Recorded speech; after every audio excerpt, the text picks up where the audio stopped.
I would say in terms of how do we get to emotional intelligence from that, I would say is an exercise or a process of self-awareness that affords you the greatest clarity and the capacity to honestly know what your emotive character is, what your profile is as an emotive creature. And again, I put a lot of things on spectrums.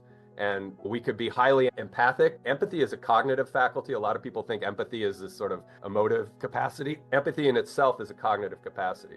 What we do with the empathy is another story. We could be a sociopath who uses intellectual empathy to manipulate people, or we could be an empath who can then do altruistic things and realize that suffering is not good and that feeding people or housing people or whatever your call to care is. So empathy is a cognitive bridge that gets you to your emotive domain, taking that awareness of who you are as an emotional person and what are you capable of.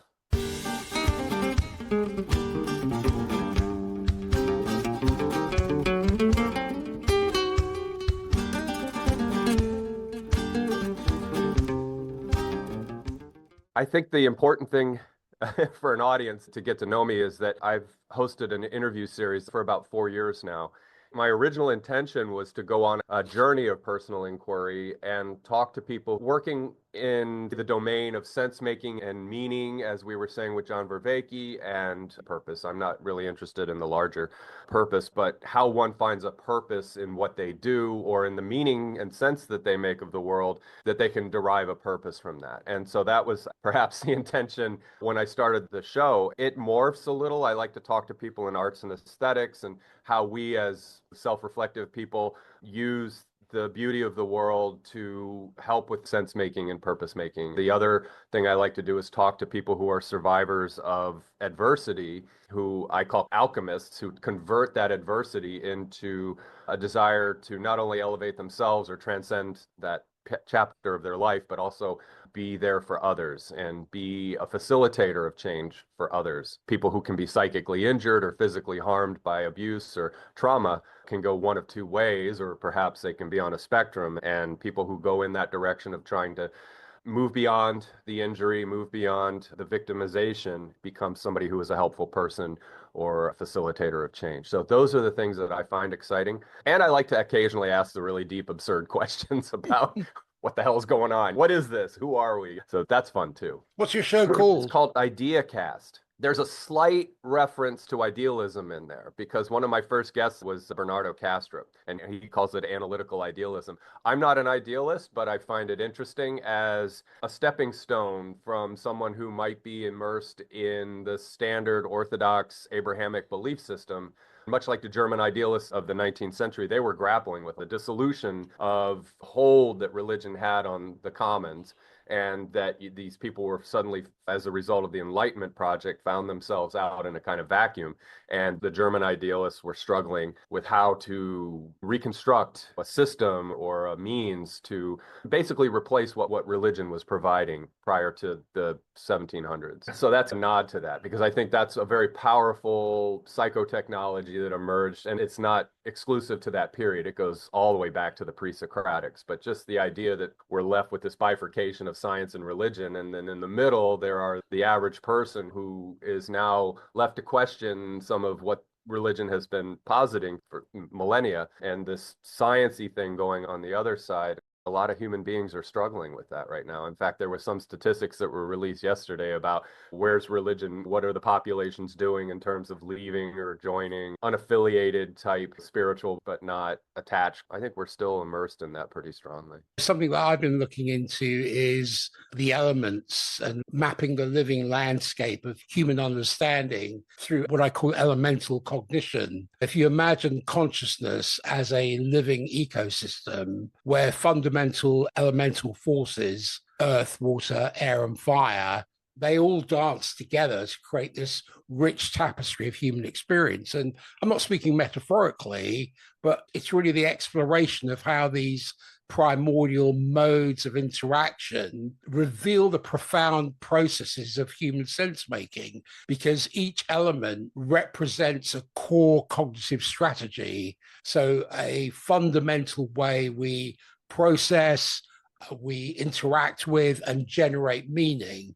I see a sophisticated map of our inner landscape, drawing from cognitive science, philosophy of mind, and transformative practices to understand how we become who we are. If I look at the embodied knowing and cognitive grounding of the earth element, if you picture consciousness as a living soil, a complex adaptive system where every experience is a seed, every challenge is a nutrient, our cognitive landscape is not just a static terrain, but a dynamic ecosystem of understanding. When you look at roots as they draw nutrients while reaching towards new horizons, our cognitive processes continuously integrate past learning with emerging potential.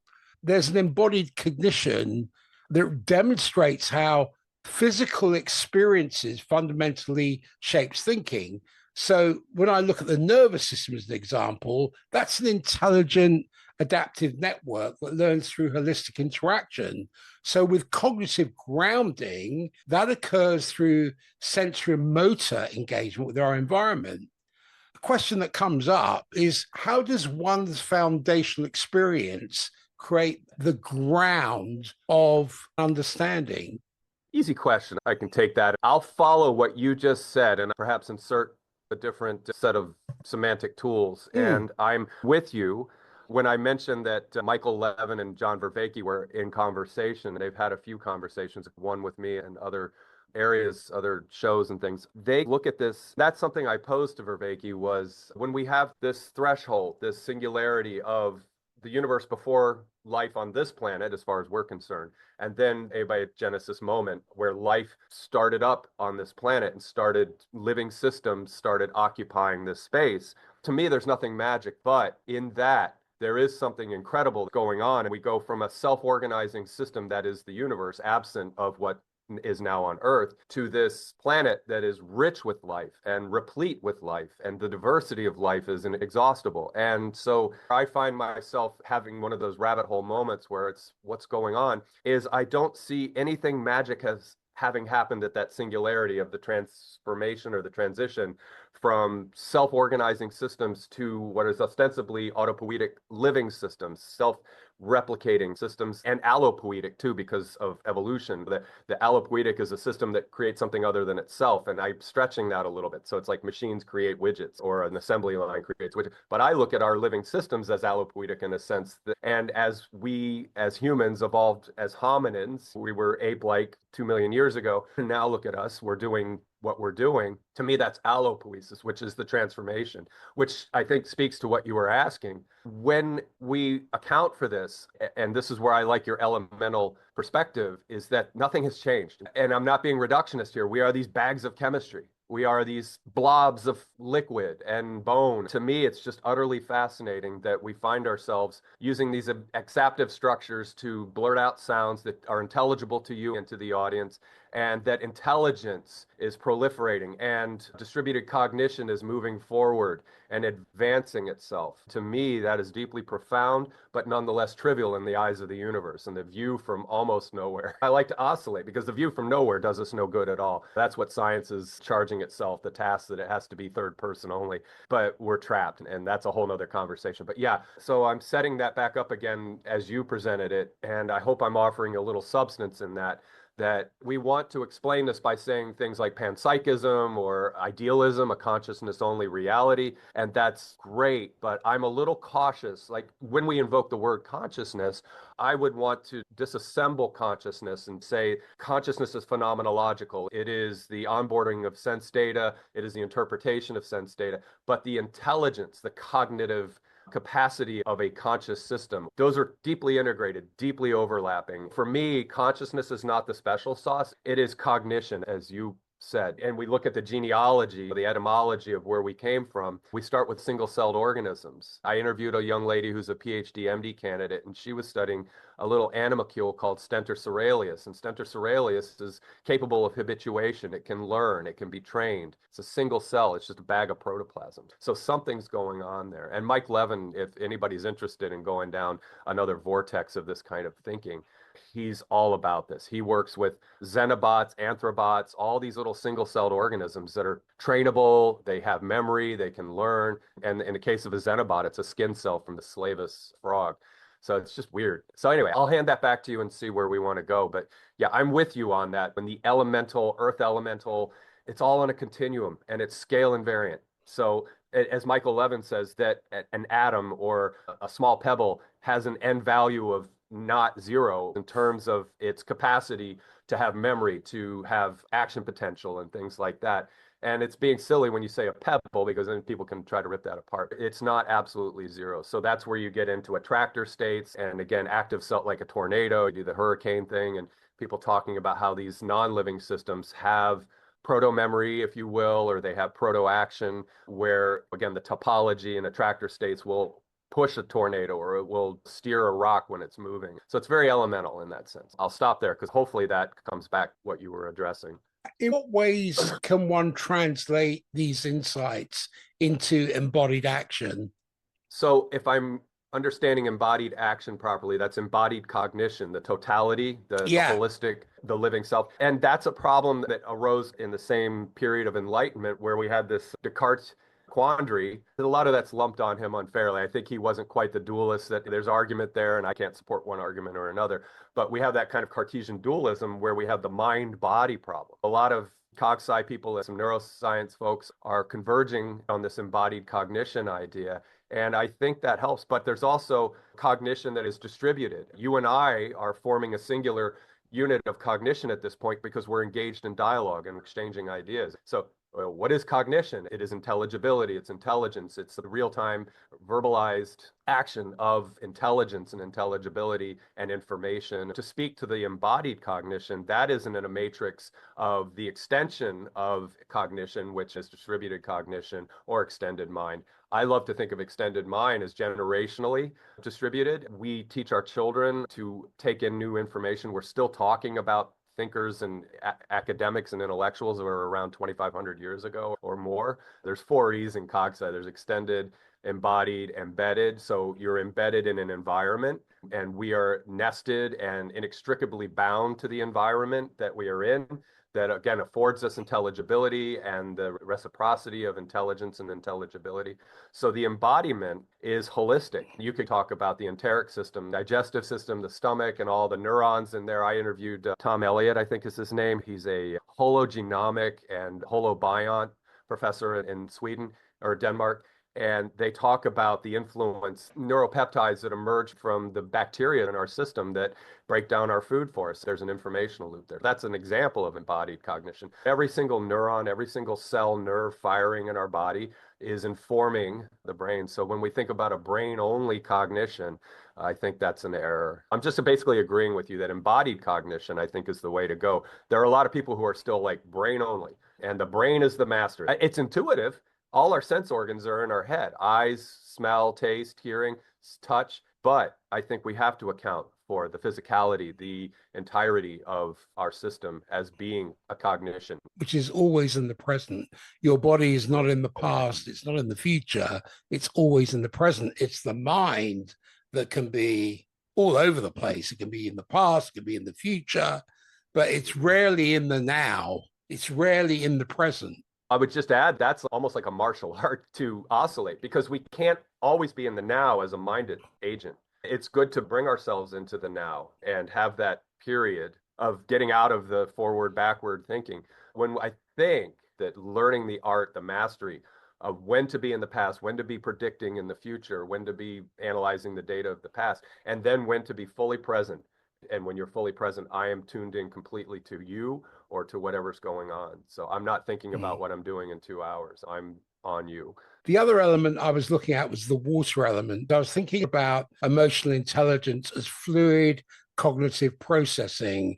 I envision consciousness as an ocean. It's deep, it's constantly in motion, carries intricate currents of information, and Emotions are not disturbances, but they're sophisticated neural communications, like water flowing around obstacles. Our emotional intelligence adapts and shapes and reveals the complex terrain of our inner experience. These emotions function as advanced information processing systems, and effective neuroscience reveals emotional experiences as intelligent neural mappings.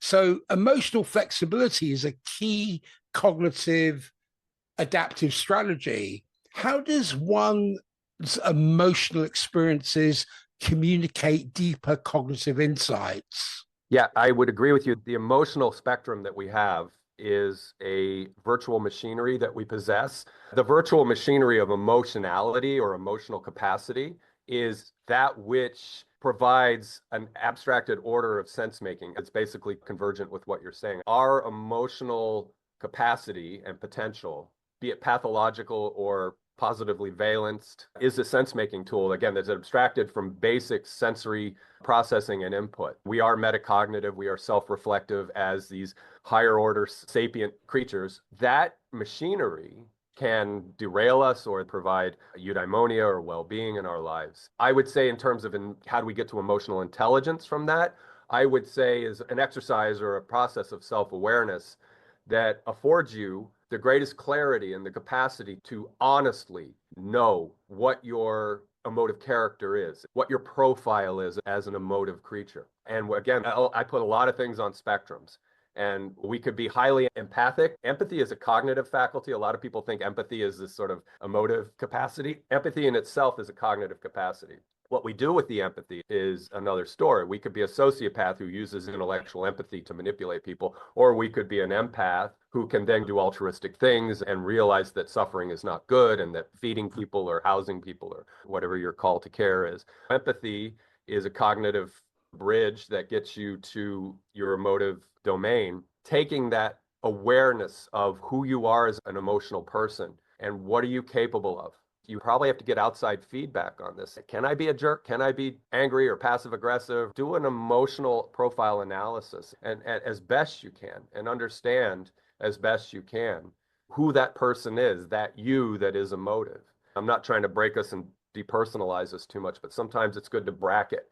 This is another huge thing that I'm into, the prolific avatar self that we generate in social situations. Who I am with you is not who I am by myself, or if I'm in a place with people of a certain social or cultural disposition, I'm going to fit in. If I'm with a bunch of people who are into fishing and that's their life, then I'm going to adopt more of a fishing oriented mentality. If I'm with philosophy people, then I'm going to mode into that and try to fit socially. And it's perfectly natural. I do think it's being exacerbated by social media and by the internet and all these things that really pulls that prophilic nature of ourselves out more, and we extend ourselves out further and further. And to get to emotional intelligence, we can get lost in the weeds when we are our Instagram self or our TikTok self or, like me, YouTube self.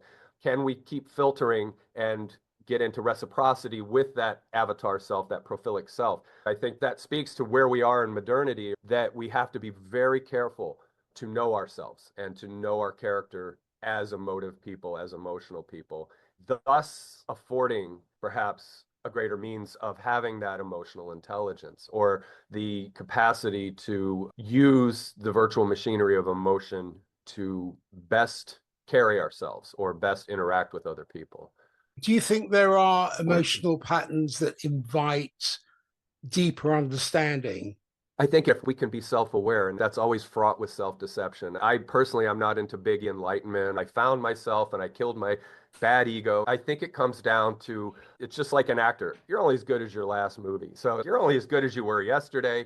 What are you presenting today? You can't rest on the laurels of yesterday. To not get lost and not answer your question, I think we have this deep burden of responsibility of recognizing ourselves as not just personas, but emotive personas that have a sort of ethical responsibility to the commons, to the psychosocial domain, or whatever we want to call that, that you are a participant in that. You're inextricably bound. You're in that Indra's net of sociality.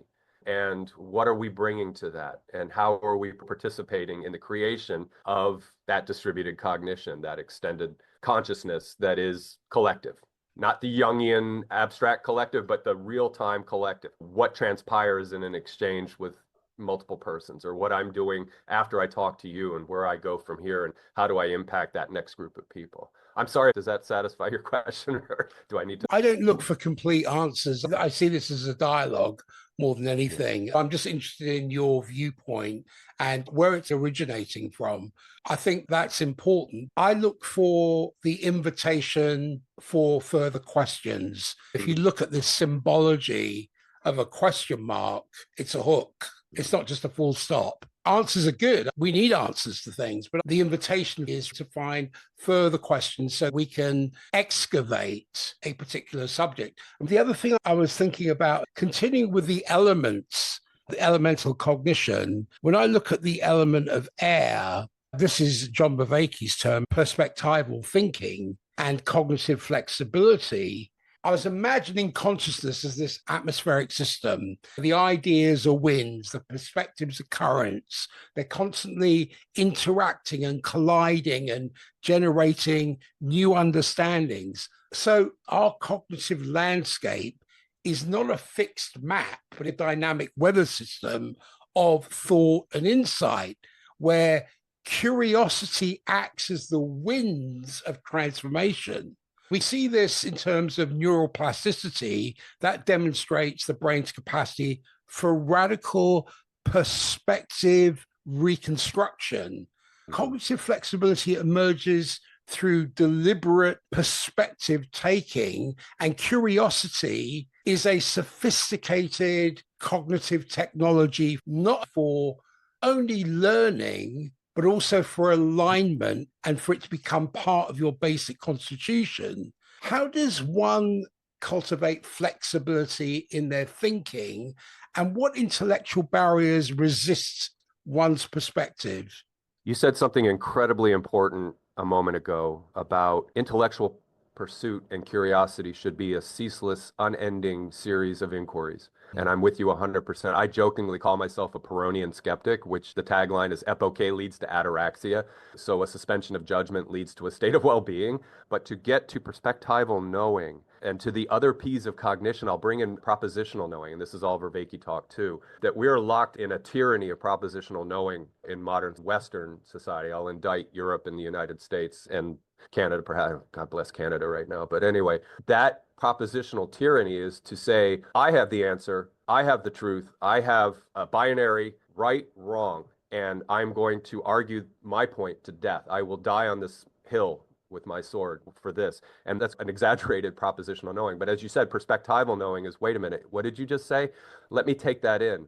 Let me think about that. Now we're in participatory knowing. We are sharing ideas. And then there's procedural knowing. What do we do? How do we move this forward? One of the things that Vervaeke and a number of other people talk about is predictive processing. And Carl Friston will talk about Bayesian inference and active inference. There's a lot of argumentation there, but let's stay with predictive processing. That brings us to how perspectival knowing can advance us cognitively to another place for further inquiry, for not landing on a proposition, hard stop, and that's it, we're done. Nothing to see here, folks. It's all written in stone now, and we're good. No, that's the participatory and the perspectival knowing that we need to continually cultivate. Propositional knowing is okay if you're doing chemistry or physics or engineering, and you say, no, when I know the Rockwell strength of this iron at this angle with these rivets, that the bridge will not collapse. That's propositional knowing. It's your surety as an engineer to say, this type of steel with this type of coating and these rivets and the asphalt, all of that engineering, propositional knowing that will ensure that the bridge won't collapse and all that. So it has a place. But I think for things like the cultural commons, the psychosocial domain, and problem solving, complexity science comes in here. We have billions of people on this planet with all particular agendas and ideas and propositional truths of their own. That perspectival knowing is an alchemical art. It is that which transforms the tyranny of the proposition into cooperative behavior, into participatory knowing, where I'm harvesting your information and I'm modifying. This is that classic cliche of Hegelian synthesis, antithesis, synthesis thing ongoing. And Deleuze, we're talking about territorialization and deterritorialization and reconstructing a new layer. All these guys are trying to pick on this. How do we cooperate in the complexity of billions of minds with basically most of these billions of minds have common agendas: security, food, safety, well-being, and maybe camaraderie and family cohesion and things like that. So we're not so different at our core, but then again, there's all these ancillary things that we can get bogged down. So it is essential that we have this hybrid chimeric cognitive apparatus that we can employ when engaging with others, ideas and novelty. Again, that's where predictive processing comes in, where we learn, we update our priors, and we have the flexibility, like you said, the neuroplasticity to move forward with an improved or a transcended version of this old belief we could talk about. But belief is propositional. Belief is not necessarily perspectival, participatory, or procedural. There are elements of it in there. But that hamstrings us a lot, is when we get really doggedly,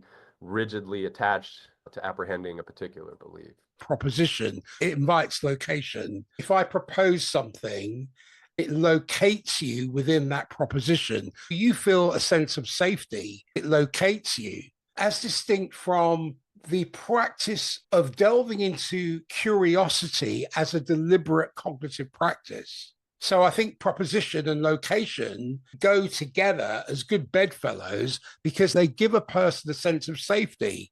You see this with politicians as an example.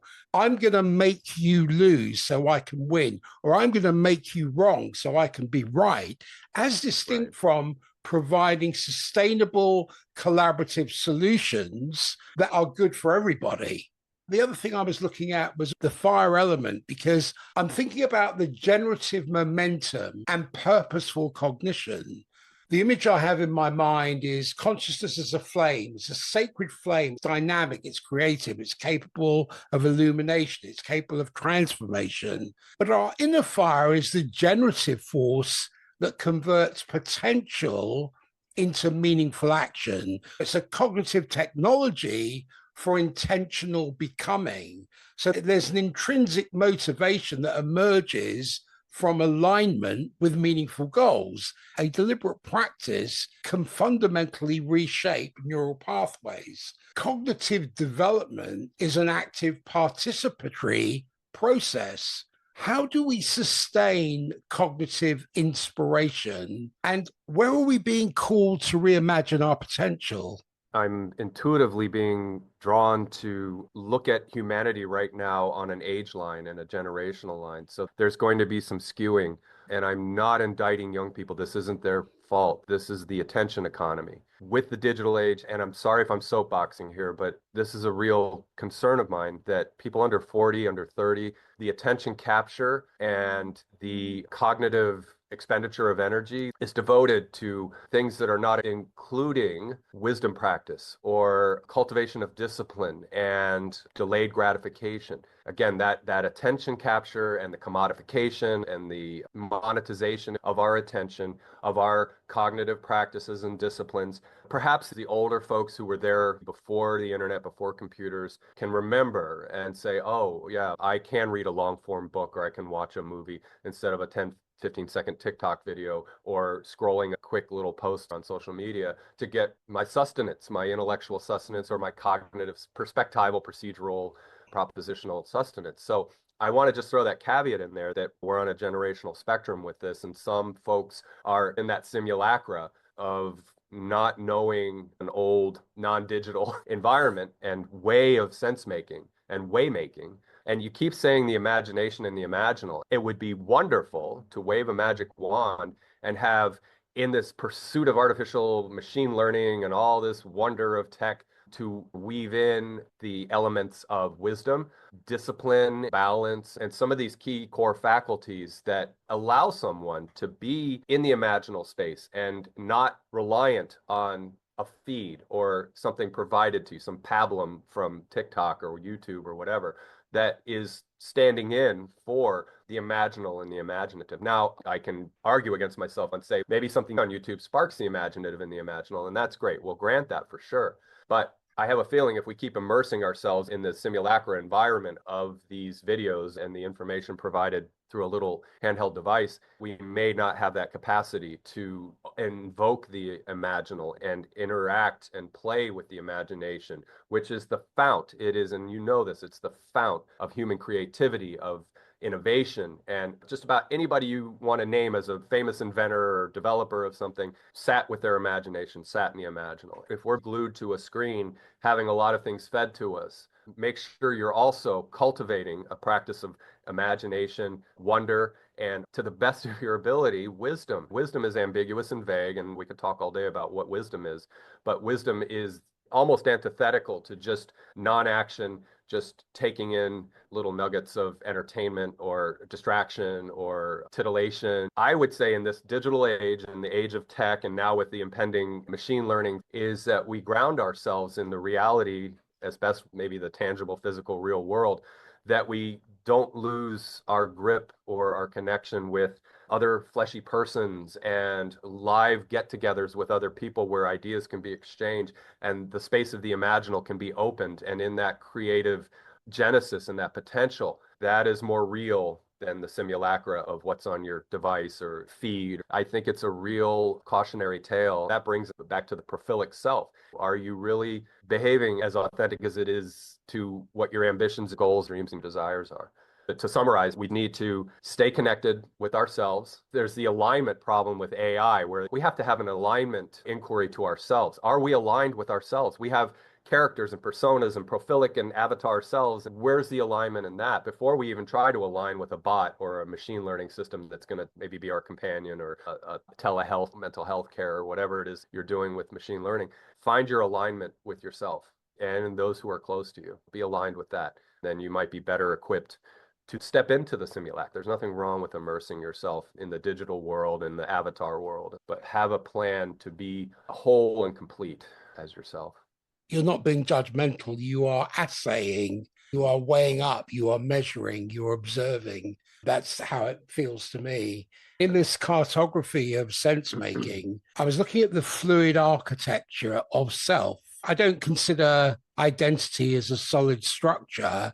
I see it as an emergent process. So it's a verb rather than a noun. The self is a complex adaptive system continually negotiating its boundaries and perpetually in dialogue with its environment. It's never fully settled. It's always becoming. What might change in our understanding of human development if we view identity as a dynamic relational process? I think in that dynamism and fluidity, to work that metaphor, that when you are fluid and resistance is low, that the friction that would come from rigidity and attachment and adherence. So a visual metaphor might be, if you are convinced that you are a solid identity, you are a mountain of that self that takes eons and epochs to change, you're anchoring yourself to something. And when novelty is injected into your life, when life becomes stochastic and eruptive, you're anchored. Your ability to be fluid and flexible is stymied by that. For your emotional hygiene and mental well-being, your eudaimonic well-being. So there's hedonic and eudaimonic. I'm never appealing to hedonism. That's a treat. That's a sugary little treat. I'm being direct and dictatorial for one moment, but I would say pursue eudaimonic well-being. So being that fluid character that when novelty is presented, when we are in our predictive processing and sense making in the world and stochastic change occurs, that you are fluid and flexible enough not to just completely become unraveled because you're egoic, and I'll use the word narcissistic. We're all on a narcissistic spectrum, but that character you develop that's very fragile and that has to be provided with the right positive encouragement and input to feel good about itself, that's edging more into the hedonic sense of well-being. So I have to have my dopamine hits, the likes, the love, and the attention. I'm tangential here. There is this other happiness that is less flappable. It is more congruent with change and adaptation, and again, eruptive cases where something comes along and you weren't expecting it and it's upsetting. And if you're into that mode of selfing, identity creation, that is more seeking hedonic response and the affective states that arise from that. These are less rushy and less fun, and the eudaimonic is less about those little peaks and troughs, but that flat line, when you can get there, is much more a domain or a space that you can occupy as a selfing agent, an identity forwarding agent that I would posit and I would suggest is going to give you that affective richness, the happier life, the positive valent status that you may be seeking, that may be part of your quest. And to get to what you were saying, fluidity and perspectival knowing and participatory knowing, as opposed to, like you said, locking yourself into a vector of locality, that your identity is impenetrable. That blanket of identity is not fluid and amorphic. So it's a suggestion. And we all want those little sugary treats of hedonic happiness. I'm a hedonist, and I say this with experience. But as I've aged, and I don't think I've matured much or I'm wise in any way, but I seek the more staid, more steady state environment of the eudaimonic happiness, where I don't have as many peaks and troughs. I don't really go looking for big thrills anymore. I'm just happy with a flat line of contentment and just being satisfied. Satisficience is a word I like. Satisficience. Everything is sufficient and I'm satisfied. Instead of, I want the next toy, I want the next this, the next that, because you're chasing your tail with it. Needs become never ending. You buy one thing, then you need another thing to support that one thing, and it just goes on and on. This is what the whole machinery of marketing does, which hypnotizes you and manipulates you. There's a fine line between facilitation and manipulation. When I look at knowledge, I see it not something to be acquired. I see it as a living, breathing ecosystem of understanding, where propositional knowing meets participatory knowing, where perspective is not fixed but fluid, and where wisdom emerges through deep, nuanced dialogue. How might apophatic reasoning help us move beyond rigid or puritanical belief structures? As I joked a moment ago with the Pyrrhonian skepticism, that is close to apophatic reasoning. And so we'll put apophasis and cataphasis on a spectrum together, allow them to be in tension with one another, because I think even Vervaeke cautions that we don't want to continuously be in an apophatic mode.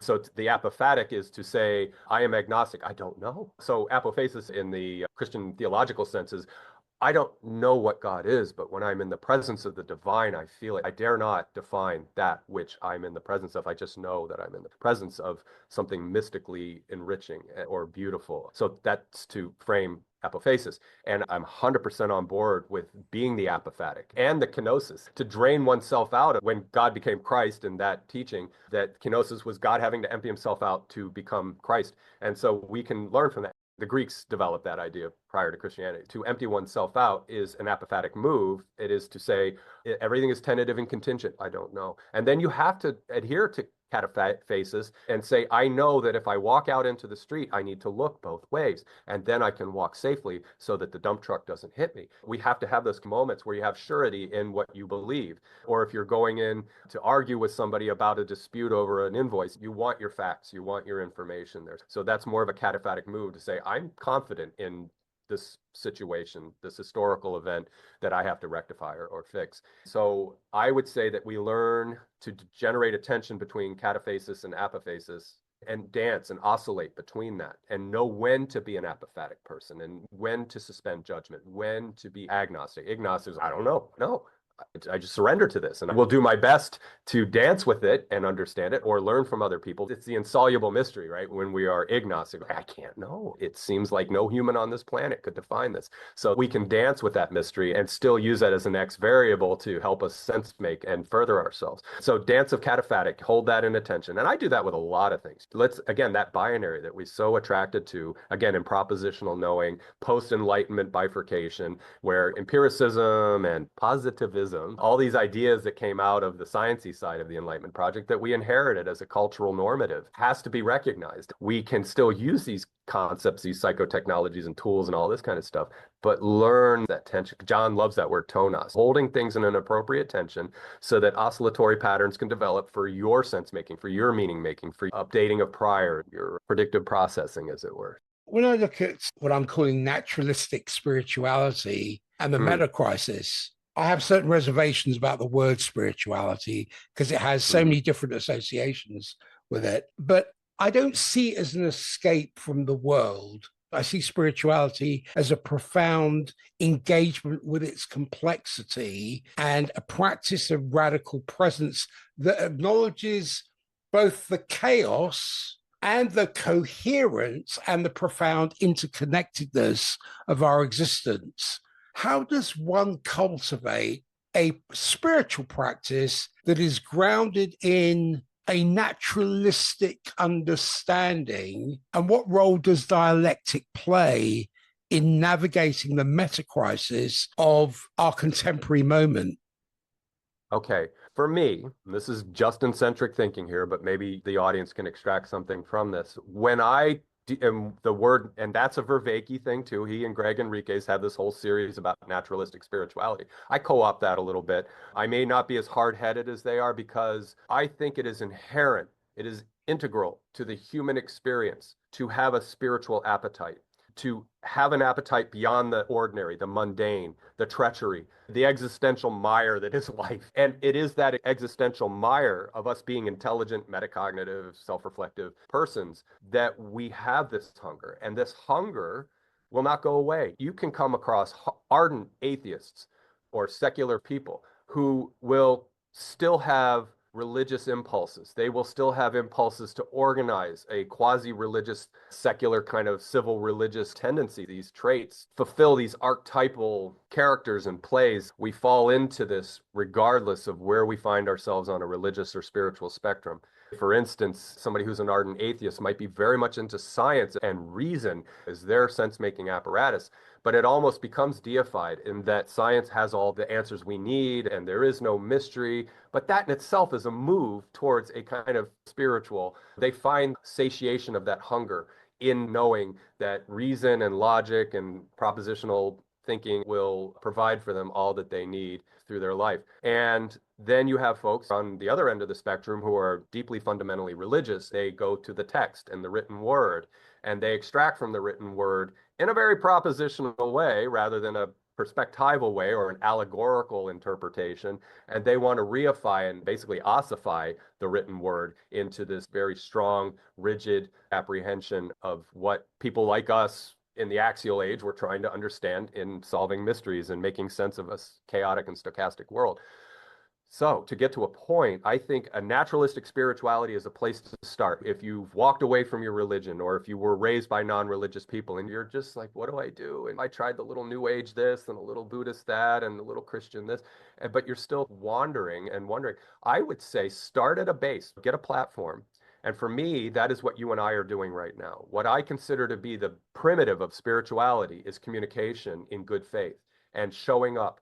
I showed up for Peter in good faith that I wanted to have an honest conversation with Peter. I wanted to learn from Peter. I wanted to open up space into dialogos, as John would say, with Peter, to allow the intelligence and the intelligibility of what is inherent in the universe, the potential, the forms of what could manifest, to come to bear in these conversations. So that to me is a base for spirituality. The spirit is the breath, it is the wind, it is the air element. It is ephemeral, gossamer, and all these things. And so that is a base for me to start. And then where you go from there is contingent on, and again, this goes back to self-analysis. What are you seeking in your spiritual pursuits? What will feed that hunger inside of you? If it means exploring something like Buddhism, mindfulness, or like a New Age practice, do that, or enter into Christian mysticism or Sufic wisdom or Kabbalic wisdom or any of the other things that are going on. Explore that. If it makes sense in the sense that it provides a satiation of this existential angstiness that's in all of us, then bring that into the fold. And that's what I do. I grab from everything. I grab from Christianity and Judaism and Islam and Hindu and all these things. And I extract what's interesting to me, help me feel better about being. And so there's a myriad of ways, but I'd say start with the very basic. Know that you are a living system with emotive capacity, with the capacity for positive or negative valence, and all these different things. What you bring to bear in a conversation when you sit down with somebody, whether it's a friend or a stranger, know that you're opening up a space with that person in real time, in the now. And what comes of that can be a spiritual moment, can be a moment where you're transcending the ordinary, you're transcending yourself and moving beyond. One cynical note I will add is people who are really curious about the supernatural and what might be beyond the veil, I'd say be apophatic for just a moment. Like me, the agnostic, I don't know. Vervaeke's critical about the two-world mythology, and I agree with him that we find ourselves here. This is the best we can muster for reality, and whatever's beyond that is of no import at the moment. It's all speculative at this point. Work with what we have. That can be deeply profound. The message that the teachings of Muhammad and Christ and the Kabbalic teachings where you contemplate the word and Buddhism, all these things that are going on in the human spirit, psycho-spiritual domain, all the affordances granted to us by our ancient masters, it's so rich. So for me, I have no hunger for whatever might be beyond the veil, whatever the ultimate reality might be. I don't need that. And I'm not afraid of it either. Certain dogmatic faiths will tell you if you don't follow these prescriptive dictates, there'll be a hellscape for you, eternal burning and all. I don't let that bother me for a minute because whatever's going on, I don't think they're that incompetent. You don't live right. If you're worried about that, soul search that and know that whatever you're doing, as long as you're, again, not an antisocial maniac out hurting people, that if you're trying and showing up in good faith, as John Vervaeke says, you're exercising the true, good, and the beautiful, anchoring concepts. True is not propositionally true. It's that you're showing up true to someone, in good faith with someone. And beautiful is the aesthetic of the world, the beauty. That opens your heart. And the good is the opposite of negative antisocial behavior where you're intentionally manipulating or hurting people. Good might be on the other side of that. And whatever that is, that's subjective. I'm right with you there. It weaves a loom when you take these threads from all these different disciplines and these very wise ancient texts, you can weave them together. There are so many correlations. The expression is different. I was thinking about the cybernetic dance of experience. And cybernetic meaning, coming from the Greek word kybernetes, which means a steersman or a governor. It's also the study of systems that regulate themselves through feedback loops. Like fighter jets, they're able to have maneuverability because they have incredible feedback loops, whereas a Boeing cannot do that because it doesn't have the same feedback loops. It has to fly in a certain way. It doesn't have the same maneuverability. The human experience, I see as an intricate feedback loop where our inner world and our external environment are in constant recursive dialogue where each moment of perception subtly is transforming both the perceiver and the perceived. How might a cybernetic metaphor help us to understand the relationship between practical experience and spiritual pursuits? I would say that I'll invoke a primitive cybernetic example, and it's that of the thermostat in a house that has an air conditioning system in it. And that thermostat is programmed to have a set point. If, let's say, it's summertime and it's warm outside and the thermostat's set to 22 Celsius or whatever, and it gets to 24, processes occur and bring that to the air conditioning comes on and brings it back to that set point.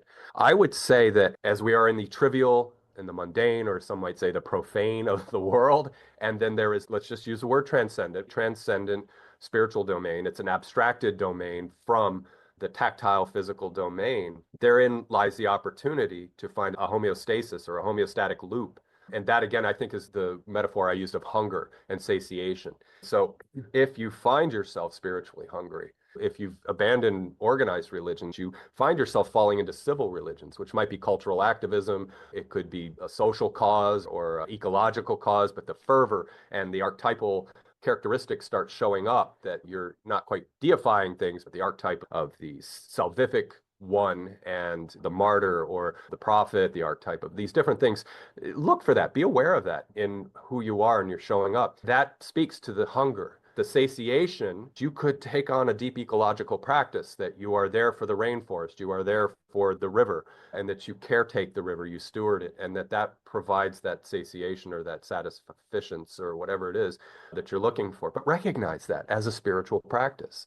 If you're falling in with cultural issues or social issues, that you are showing up for the true, the good, and the beautiful of that cause, that you are solution oriented, that you are there for the egalitarian aspect of it, rather than just being the inquisitor. That archetype of the inquisitor shows up, and that you're angry with the other and adjudicating. We have to be self-aware. These are all homeostatic set points and loops that we can find and discover in a spiritual practice. Now, if you discover that your spiritual impulse is being exercised in a cultural or social practice, continue it if it is beneficial, not only for yourself, but also for the cause you've embraced. But if you want to broaden that out into maybe a more bona fide spiritual practice, that you recognize those archetype characters showing up in any practice that you engage with. And again, those are little vector points in homeostatic system that feeds back to the self and enforces or diminishes the satisfaction, satiation of a spiritual hunger. So if you go into a tapestry woven of multidisciplinary, multi-wisdom tradition systems and manage that properly, that is in itself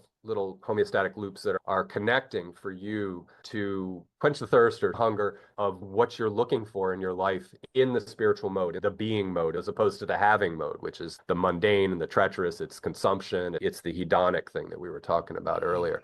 I love the cybernetic metaphor. It has its limits, but I love that, especially in the spiritual sense, because you are putting feelers out into the world and you are examining what is available to me that can input in sense making and information onboarding that will enrich me, or it will impoverish me, or it'll send me down a path. And you'll feel it if you're genuinely in touch with your persona and selfness. You can get those effective responses and say, this doesn't feel good. I think this is something masquerading as light and good, but I'm not getting it. So then you can put your feelers back out in another direction, seek that homeostatic connection, and raise or modify the set point homeostasis that you're looking for in the spiritual sense. You find that there's a compatibility of alignment when those things connect, like a tuning fork principle, where things act in sympathy or in resonance with each other. That's relevance realization, right? That's relevance realization. Yeah, Justin, absolutely. Justin, thank you so much. It's been a fantastic conversation. I've learned so much from you.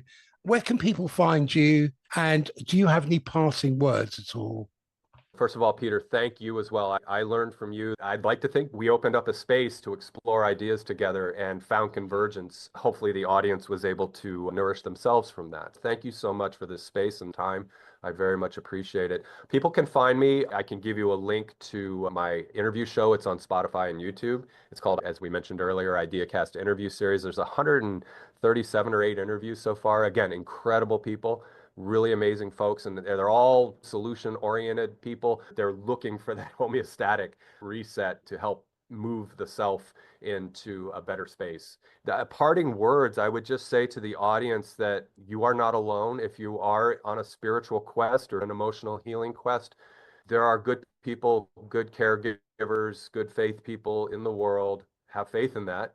That's a good place to start. Despite what we see everywhere with the chaos, there is goodness in the world. There are good things in all of us. Those of us who are working to move beyond an older version of ourselves, just seek those and be careful, but seek those that can be of assistance to you. And they are out there. If that helps someone out there in the audience, then have faith that there are ways and there are people and that it's possible. And like I said, to shill for myself for a moment, the guests that I've had are incredible. So check them out. I don't make any money on this interview series, so I don't mind shilling for myself because I don't commodify this in any way. It's spiritual to me. So Me too. I don't commodify spiritual. Yeah, exactly. It's sacred. So I leave the money out of it. So anyway, so check out my guests. They are amazing and they'll take you down some paths, that will hopefully be life-changing and enriching. Thank you again, Peter. Thank you too. And thank you for helping me and helping us to cultivate the soil for human skills and human realization to take root.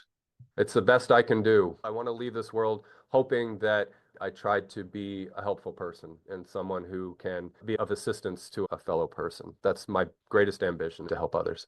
I think that's one of the highest principles, to be of service. Absolutely. Thank you, Justin. Thank you, Peter, and thank you, audience. Very convergent, Peter, and I appreciate meeting a kindred spirits.